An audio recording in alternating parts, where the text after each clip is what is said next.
Davos లో ముగిసిన CM Revanth Reddy పర్యటన 40,000 కోట్ల పెట్టుబడులు పెట్టనున్న వివిధ కంపెనీలు.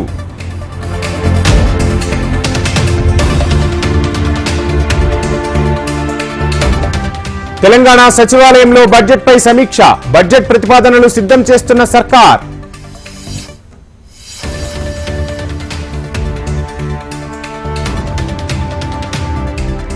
లోక్సభ ఎన్నికలకు సిద్ధంగా ఉండాలన్న కేటీఆర్, కార్యకర్తలకు అండగా ఉంటామన్న హరీష్ రావు.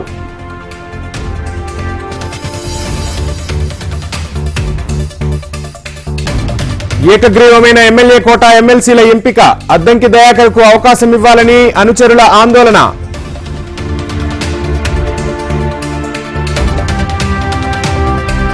అయోధ్య శ్రీరాముడికి సిరిసిల్ల పట్టుచీర, ప్రధాని చేతుల మీదుగా అందజేయనున్న ఎంపీ బండి సంజయ్.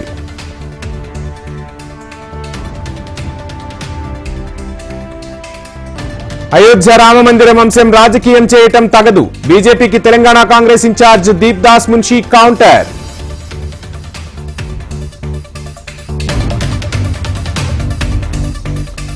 హైదరాబాద్ లో బీజేపీ మీడియా వర్క్షాప్, పార్టీ బలోపేతం, ఎన్నికల్లో వ్యూహాలు, విధి విధానాలపై చర్చ.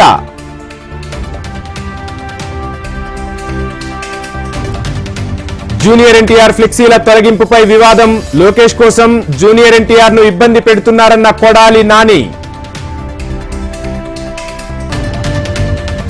హైదరాబాద్ లో ఆకట్టుకున్న వింగ్స్ ఇండియా 2024, బేగంపేటలో ఈరోజు 11 గంటలకు డ్రోన్ షో.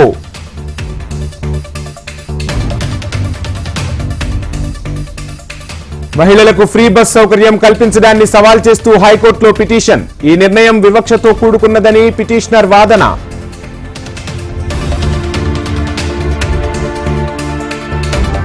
హైదరాబాద్ చరిత్రలో తొలిసారి హంతకుడికి ఉరిశిక్ష, సంచలన తీర్పు వెల్లడించిన నాంపల్లి క్రిమినల్ కోర్టు.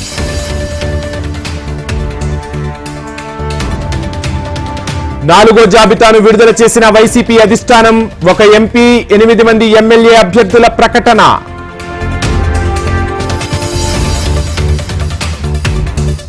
ఆంధ్రప్రదేశ్లో ఇళ్ల లబ్ధిదారులకు రీఎంబర్స్మెంట్, రాష్ట్ర వ్యాప్తంగా 31 లక్షల మహిళలకు ఇళ్ల పట్టాల పంపిణీ.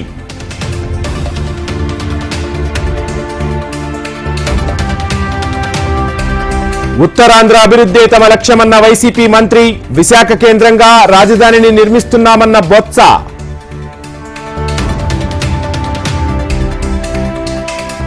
జగన్లో ఓటమి భయం కనిపిస్తోందన్న చంద్రబాబు, 175 మందిని మార్చినా వైసీపీ గెలవద్దని ధ్వజం.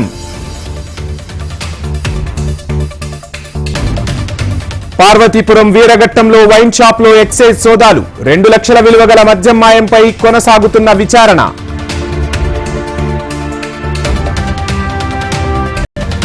లిక్కర్ స్కామ్ లో నోటీసులు అక్రమమన్న ఢిల్లీ సీఎం, కేవలం కక్ష సాధింపేనని కేంద్రంపై కేజ్రీవాల్ ఫైర్.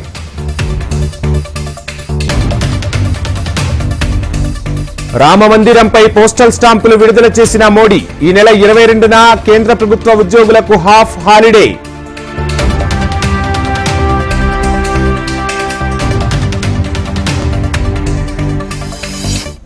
అయోధ్య రామాలయానికి డీఎంకే వ్యతిరేకం కాదన్న ఉదయనిధి స్టాలిన్, మసీదును కూల్చి ఆలయం నిర్మించడాన్ని వ్యతిరేకిస్తున్నట్లు ప్రకటన.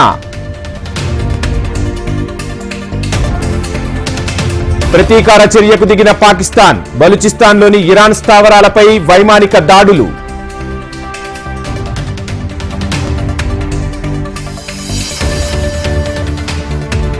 చందమామపైకి జపాన్ రాకెట్ ప్రయోగం, ఈ రోజు రాత్రి 9 గంటలకు ల్యాండ్ కానున్న స్లిమ్.